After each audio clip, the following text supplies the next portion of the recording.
Good morning. How are you doing? Good morning. I'm doing well. Oh, thank you How are so you? much for, I'm good, doing well too. Thank you so much for coming to our virtual career fair. I know our students are really going to enjoy getting this information from you. So thank you for, We appreciate the opportunity. well, thank you. So go ahead if you want to introduce yourself to the students and tell them a little bit about where you're from and what you do. That would be great. Sure, I'd be happy to.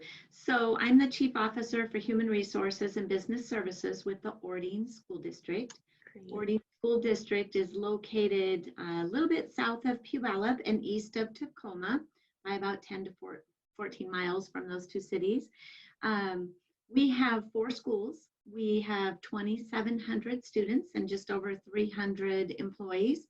And our 4 schools include 2 elementaries. One is a preschool through 3rd grade primary school. One is a K-5 that has about 700 kids. And then we have a middle school and high school. Wonderful. So I know one of the first questions our students will want to ask as they're approaching graduation and teacher certification, what does the normal recruiting and hiring process or schedule look like for them? Sure. And we're talking about something that's normal and all times abnormal right now, right? Yes, very much so. So typically we start our recruiting in February. We actually start doing our budget work to plan for the upcoming year in December. So we're usually fully launched in February. This year is a little bit unique because thank you for providing this opportunity. As you know, nearly all of our other recruitment events have either gone to a virtual or been canceled. So our candidates in Orting would watch for an online application opportunity through a position that becomes open. So some of the systems out there do allow people to apply at any time. And then when the position opens, they can just simply click apply for that other position. In our district, it's more specific to a position through our application software. However, because we also don't want to miss great candidates, we have started using position pools.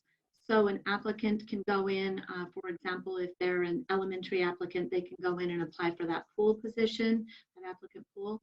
And that way their application can be fully completed ahead of time. And then when they see that 3rd grade opening or whatever it is they're looking for, then they can just easily go in and click apply and be considered, but they won't have the tight timeline when it's time to hit go.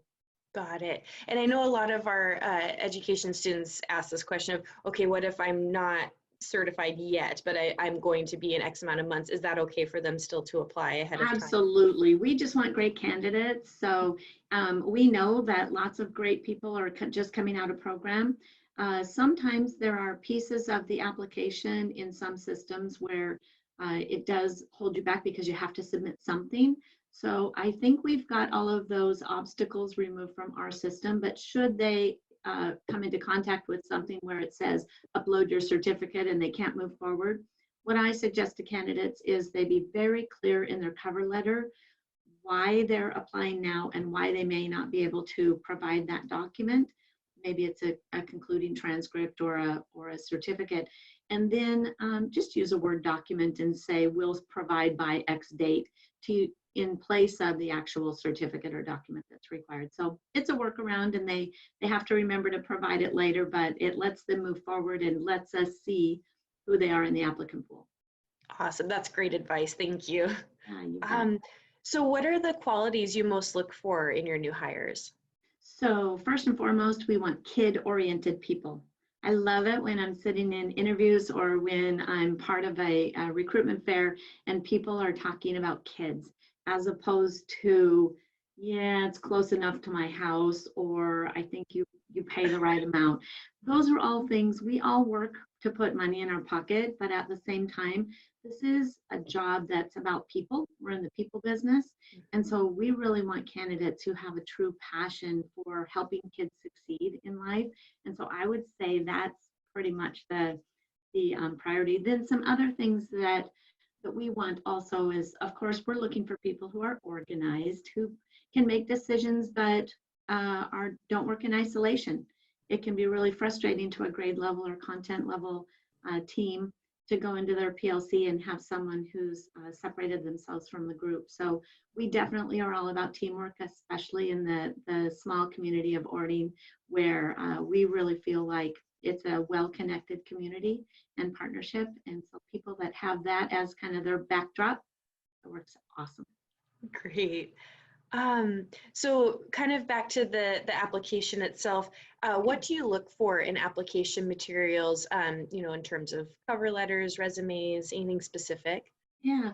So another thing, just to be totally transparent, we've tried to skinny down our asks of candidates, not because we don't want all of the information, but because we know that if we make too many obstacles, people might move on to apply elsewhere. And we want to get to meet them too. So we do require the application. We do require a cover letter and resume. If there's anything that people need us to know, I really, really promote that they put it in the cover letter. It's not a time to withhold information or not be straight up about things. It's just a great opportunity to help us understand what they're looking for and how they believe they could serve in Orting. With regard to references, some school districts require letters of reference. Ours are optional because we really want to use the confidential reference feature as our primary focus when we are considering the full application. So for our applicants, they are required to put in the names, email, and phone number for at least 3 professional references. Professional, there should be a nexus to work. So it's not that friend or family member who, of course, I hope my aunt loves me, and it's going to be something that's professional. So we ask that oftentimes for new teachers or new certificated staff, it would be their field supervisor, it would be their cooperating teacher, and it would be a principal. And a good tip for all new candidates is make sure your principal is seeing you student teach. And I know we're in weird times right now with all things coronavirus and remote learning, so we're going to have to figure out what that looks like, but they can Zoom in too. So as there's opportunities for student teachers, please remember that you want your principal, your building principal, to be able to see you in action as well. Great. So let's see, the next question I think that students would want to know is, are you looking for someone with any special credential or practical experience? For us, we hire a blend of people who are experienced as well as new to the field. And of course, all candidates, and they know this from program as well as you know this, all candidates need to go through the Washington State Office of Superintendent of Public Instruction certification and have the endorsement in the appropriate area, endorsement and certificate. But beyond that, we're not looking for anything more. There are times where we may be looking for something specific within that one open position. So let's say that we're hiring someone to go on our science team at the middle school, and the other 3 people who teach science have just completed their first year. We might be looking for someone with experience, and the reverse can be true. If it's an experienced team, we may be looking for someone that's new to the field just to kind of refresh and invigorate that opportunity. But generally speaking, we're just looking for qualified candidates who, as I said earlier, love kids and want to work in the community of Orting. Exactly. Wonderful. So I know this is kind of a hard question to answer right now with everything that's going on, but what open positions do you anticipate having this year, or do you anticipate, any specific internships or jobs? Yeah, let me, I actually have a little bit of a list here, so let me look at that so that I don't miss opportunities.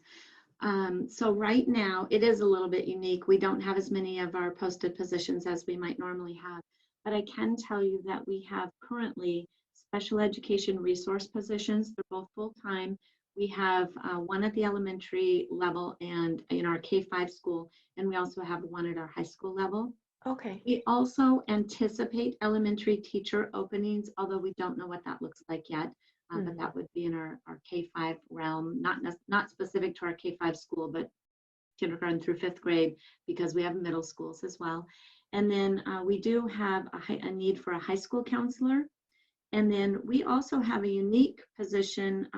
Do you offer a counseling internship or counseling program? So we do have our master's in counseling. Okay. So yeah, not so much the school counseling, but I think that would still kind of suffice. Okay. Yeah.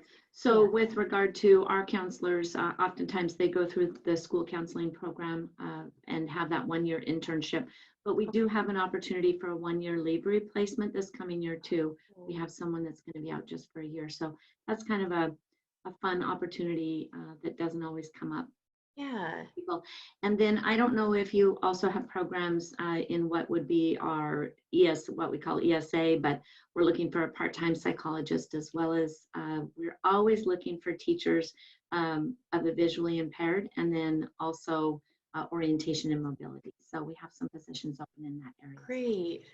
Okay, definitely. I'll make sure I pass that along, that information Okay. along. That sounds good. I love this question. So how does your district support beginning teachers? I love this question too, because I think that a lot of people that you talk to will have some type of mentor program. It's a comment there or a question that we get at every fair that we go to. We do participate in the BEST program, through the state. I think ours is the best too, but, but we do participate in that program, and we've expanded it to year 2. Okay. So our new hires, when they come in, they are matched with a mentor, and that mentor walks in step with them through the first year, and then again in the second year. And of course, we release it a little bit. It's in the second year. It's basically what the person wants and what we feel would be helpful to them.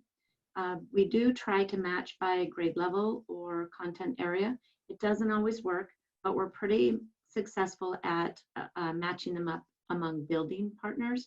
So someone might teach 3rd grade and might have a 2nd grade mentor. But what I can assure you on behalf of Orting is that we're matching them with great teachers. And there's no replacement for good teaching and good mentoring in that regard. So it can be easier, though, when we align them with grade level and content and even planning periods, but we work around it. One of the things that I really like about our mentor program is we have regular meetings. So they're approximately once a month, not always, not every month. But what I really like, and I've seen our mentees, the new hires, really enjoy, is we also have opportunities for them to come to the meeting, just them. Their mentor isn't there. And we like that because sometimes, we say there's no bad question, right? But sometimes we're kind of embarrassed. We come in and we think, oh, we should know this, which isn't how we want to act. But sometimes people they want to put their best foot forward.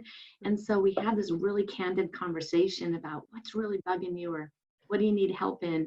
And we've just found that they're just ready to talk about, all things that would be helpful to the candidates. So I love that opportunity once or twice a year too. Oh, that's awesome. I know that'll make the new teachers feel better too, that they, Yeah. have that little bit of support right as they start. And so. we all want to put our best foot forward, and that's what it's all about. And in the end, we're preparing people who are just going to help our kids be successful. So we're all in. We're however we can help. And we all need support in different ways. And I think we're ready to do it. Our executive director of teaching, learning, and assessment oversees our BEST program. So he's there at every meeting, and he's a past teacher, assistant principal, and principal for more than 25 years. Oh, that's great. Oh, that's so nice. Yeah. Well, awesome.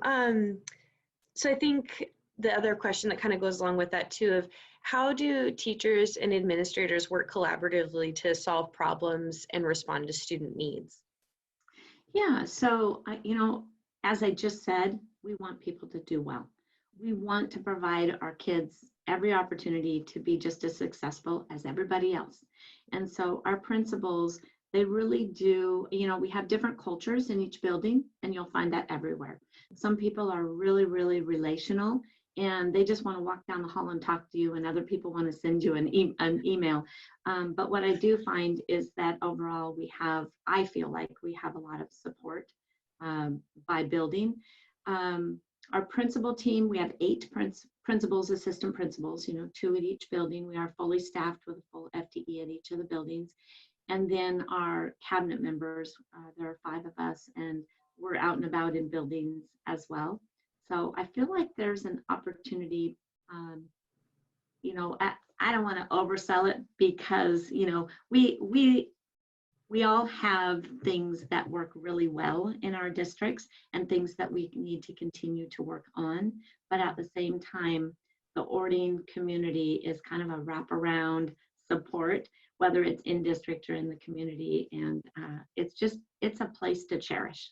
So I think that candidates will find that administrators want to help them and want to solve problems. And they need to have courageous conversations on the principal side, but also have people come to them and so that they can together solve problems. So. Great. And then the last question that we have is, what are the prospects for future growth in this community, in the schools? Well, that one's really interesting because I don't know what slowdowns we'll have now in the community with regard to a little bit of a setback right now because of the coronavirus. But Orting School District, when I arrived there 2.5 years ago, so 3 school years ago, we were set to double in size within 10 years. Oh. So right now we have 2,700 kids, as I mentioned. We have 4 schools. So you can imagine that would be over 5,000 students. We have 4 large developments going on right now. Just one of those developments alone has 3,000 homes in the Orting School District. Oh, wow. So the growth opportunity is amazing. And I really do think that even though we might see a little bit of pause on some construction that's happening right now, the early indicators are we're going to have maybe that 1 to 2 year impact on everything happening right now. Orting's, it's going to be a lot bigger, and we're not going to have any issues with trying to experience that growth. And so I think there'll be a lot of opportunity for candidates. Oh, that's so comforting for them to know too, as they're looking or as they're starting to wrap up their programs, especially the students that maybe they're juniors this year and then they're going to be finishing up next year. That's great to know. So exactly. Well, those were all of the main questions I had. Was there anything that I didn't ask or any final advice that you would like to give students that are getting ready to graduate and start out into the workforce? No, Karina, I think you hit all the high points. I think we got all the questions. I do hope that we have some candidates from your university to reach out to us and talk. I would let them know that in human resources on our website, we have not only our picture of all of our team, there's 4 people in human resources, but we have our email and our phone numbers too. Okay. And right now we're checking voicemail every 24 hours. We're trying to get back to people. So if they have questions or if something I said today is confusing or just sparked some more information that they want to know about, reach out. We're happy to talk with people. Wonderful. Well, thank you so much for taking your time today to talk to our students. I really appreciate it. You bet. Enjoy your day. Thank you. Thank you too.